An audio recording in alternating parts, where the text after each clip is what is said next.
Hello साथियों, नमस्कार। मैं अमर स्वागत करता हूं अपने यूट्यूब चैनल लर्नर्स विद अमर पर। साथियों, आज हम बात करेंगे रेलवे ग्रुप डी जो 2024-2025 में वैकेंसी आई थी। इसमें नया ही बखेड़ा हो गया है। आईटीआई वर्सेज 10th वैकेंसी आने के एक महीने बाद ही इसमें बवाल चल रहा है और मामला ये दिल्ली हाई कोर्ट के समक्ष प्रस्तुत किया गया था। पहले तो ये मामला जनवरी में कैट के पास ही था, लेकिन आईटीआई वकील का ये कहना था कि ये मामला हम जल्दी से जल्दी इस मामले की सुनवाई हाई कोर्ट में ही करवा सकते हैं।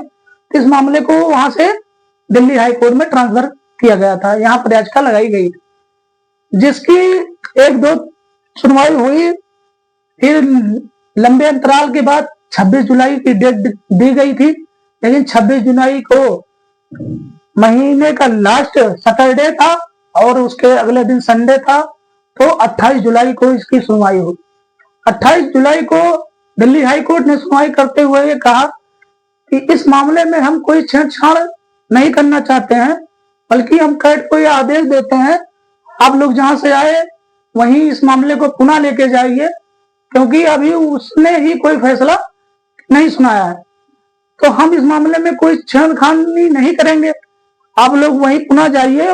और तब इस पर आईटीआई के वकील ने कहा कि सर, वैसे ही ये मामला बहुत लंबा खिंच गया है, जनवरी से ही बच्चे परेशान हैं, इसमें 1,08,00,000 बच्चों के भविष्य का सवाल है, आप कुछ ना कुछ तो फैसला सुनाइए। तब दिल्ली हाई कोर्ट के न्यायाधीश ने कहा कि हम कैट को ये आदेश जारी करते हैं कि इस मामले की सुनवाई का जो फैसला है 1 महीने के अंदर इसको दिया जाए। और कैट में इसकी डेट जो है दोस्तों 18 अगस्त को लगी है, जबकि मार्च में बहुत से यूट्यूब वाले कह रहे थे कि इस भर्ती पे कोई भी स्टे नहीं लगा है। बहुत से यूट्यूब वाले ये भी कह रहे थे कोई स्टे नहीं लगा है, पेपर अपने टाइम पे होगा, ऑन डे होगा। लेकिन आपको बता दें 4 मार्च सन 2025 को ही इस मामले में ऑफिशियल स्टे लग गया है। जब तक ये इस वैकेंसी पर कोई फैसला चाहे कैट की तरफ से चाहे दिल्ली हाई कोर्ट तो अब इस पे सुनवाई करेगा नहीं, तो कैट के ही तरफ से जो भी फैसला जब तक आ नहीं जाता तब तक इस मामले में ना तो कोई एडमिट कार्ड जारी होगा, ना इसका कोई पेपर की डेट आएगी। और वैसे भी अगर 1 महीने का हाई कोर्ट ने समय दिया है, तो ये मान लो कि अगस्त मंथ के लास्ट तक इस मामले का कोई ना कोई फैसला आ जाना चाहिए। अब ये मामला कहां से पनपा था, थोड़ा इसके बारे में भी जान लेते हैं साथियों। ये मामला है सन 2018-19 का। सन 2018-19 में जब रेलवे ग्रुप डी की वैकेंसी आई थी, तब रेलवे बोर्ड ने ये कहा था कि अब हम भविष्य में जितनी भी ग्रुप डी की वैकेंसी करेंगे उसमें आईटीआई अनिवार्य ही रहेगा, मतलब 10वीं के साथ साथ आईटीआई भी होना जरूरी है। लेकिन जब इसका एक शॉर्ट नोटिस आया दिसंबर सन 2024, उसमें भी यही नोटिस में था कि अब वैकेंसी जो ग्रुप डी की आने वाली है उसमें आईटीआई और 10th जरूरी है। लेकिन जब इसका उसके 15 दिन बाद ऑफिशियल नोटिफिकेशन आया तो नोटिफिकेशन बदल दिया गया और उसमें कहीं मेंशन नहीं किया गया कि आईटीआई और 10th दोनों जरूरी है। उसमें कहीं मेंशन नहीं था कि आईटीआई जरूरी ही है। तो इसमें बच्चों की क्या गलती है? बच्चों ने फॉर्म डाला, पैसे खर्च किया और जनवरी से ही बच्चे पढ़ाई कर रहे हैं, पैसे इतना खर्च हो रहे हैं।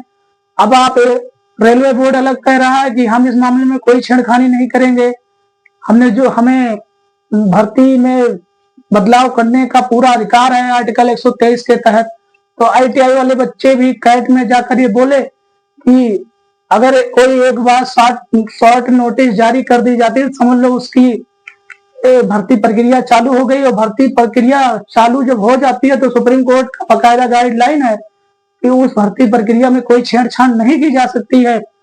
लेकिन रेलवे बोर्ड ने इसमें छेड़छाड़ की है। तो रेलवे बोर्ड का कहना है कि इसका ऑफिशियल जो नोटिफिकेशन आया था वो जनवरी में आया था और उसमें हमने कहीं मेंशन नहीं किया है इसमें आईटीआई जरूरी ही है। तो इसमें कहीं भी आर्टिकल 16 का तो ITI वाले बच्चे कह रहे थे आर्टिकल 16 का हनन है, तो आर्टिकल 16 का हनन कहीं नहीं है। कैट ने भी ये कहा कि जब नोटिफिकेशन में जो जारी कर दिया गया उसमें भी हम कोई छेड़छाड़ नहीं करेंगे, क्योंकि आप 40 लाख बच्चों के लिए हम और बच्चों के साथ गलत तो नहीं कर सकते, क्योंकि अगर आपके साथ सही करने जाएंगे तो उनका आर्टिकल 16 का हनन होने लगेगा। तो कुल मिलाकर रेलवे बोर्ड कोर्ट यही अभी तक हो रहा बच्चों। अब इसमें क्या होगा, हम आप और आप सबकी निगाहें इस पर हैं कि जल्दी से जल्दी कोई फैसला आ जाए। लेकिन ये तो एकदम तय है कि इसमें से कोई भी बच्चा बाहर नहीं जाने वाला है। हाई स्कूल वालों को भी मौका मिलेगा और ITI वाले बच्चे तो पहले से ही उनको मौका मिला ही है। अब ITI वाले बच्चों से भी ये अनुरोध है कि वैकेंसी को होने दिया जाए, क्योंकि वैसे भी ऑफिशियल स्टे लग गया है। तो आप लोग जितने इस मामले को छेड़खानी करोगे, आप लोग बस इतना कर सकते हो कि वैकेंसी को थोड़ा बढ़ा दिया जाए, एक्सटेंड कर दिया जाए। हमारी समझ से वैकेंसी को कम से कम 80 के समथिंग किया जाए, और इसी वैकेंसी में टेक्नीशियन वाली जो पोस्ट है वो ITI वालों को उसमें अनिवार्यता दी जाए, प्राथमिकता दी जाए, और जो नॉन टेक्नीशियन है उसमें हाई स्कूल वाले भी बच्चे एलिजिबल हैं। तो आप सब पूरी पढ़ाई और तैयारी करिए। अब देखते हैं 18 अगस्त को कैट में इसकी क्या सुनवाई होती है। वैसे कैट पहले ही कह चुका है कि कोई भी बाहर नहीं जा रहा है, तो हमें ये लगता है कि 99% हाई स्कूल वाले बच्चे भी सेफ हैं। और रेलवे बोर्ड तो पहले ही बोल दिया है कि मैं कुछ इसमें करूंगा नहीं। दिल्ली हाई कोर्ट ने मामले को कैट में ट्रांसफर किया। दोस्तों क्या होगा, हम सब की निगाहें उसी पर हैं। 18 अगस्त को जो कुछ भी होगा हम आपको अपनी वीडियो के माध्यम से बताएंगे। दोस्तों अगर आप हमारे चैनल पर नए हैं तो चैनल को जरूर सब्सक्राइब करें और बेल आइकन की बटन जरूर दबाएं। कमेंट और लाइक जरूर करें दोस्तों, क्योंकि कमेंट और लाइक आप जब करते हैं तो दिल को बहुत अच्छा लगता है। बाकी की